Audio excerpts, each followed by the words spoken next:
Praise the lord. హల్లెలూయా.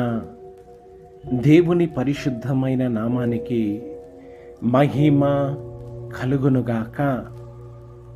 క్రీస్తునందు ప్రియమైన దేవుని జనాంగమా, మన ప్రభువైన యేసుక్రీస్తు వారి ప్రశస్తమైన నామములో మీ అందరికీ శుభములు, ఆశీర్వాదాలు కలుగునుగాక. ఆమేన్.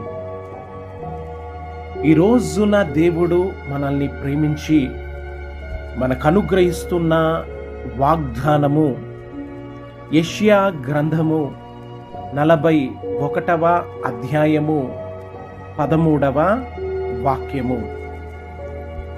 భయపడకుము, నేను నీకు సహాయము చేసేదను. ఆమేన్. ఇక్కడ ఆత్మ స్వరూపి అయిన దేవుడు తన వాక్యము అనే ఒక ప్రత్యక్షత ద్వారా, వాక్యము అనే స్వారూప్యము ద్వారా దేవుడు మనందరితో మాట్లాడుతూ ఉన్నాడు. భయపడకుము, నేను నీకు సహాయము చేసేదను అని. ఆమేన్. ఈ రోజున ఒకవేళ మన జీవితములో మనకున్న సమస్యలను బట్టి,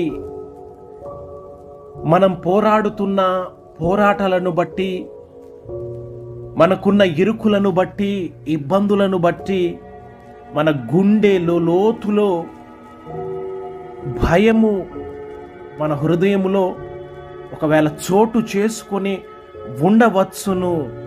అయితే నిన్నెంతగానో ప్రేమించి నేను రక్షించుకున్న నీ దేవుడు నీతో చేస్తున్న వాగ్దానము, నీవేమాత్రము భయపడకుము, నేనే నీకు సహాయము చేసెదను అని తన ప్రవక్త అయిన యెషయా ద్వారా మనందరితో ప్రభు స్పష్టముగా మాట్లాడుతూ ఉన్నాడు. Praise the lord. Hallelujah, hallelujah. మరి దేవుడు తండ్రిగా మనకు అభయాన్ని, ధైర్యాన్ని అనుగ్రహిస్తూ ఉన్నాడు.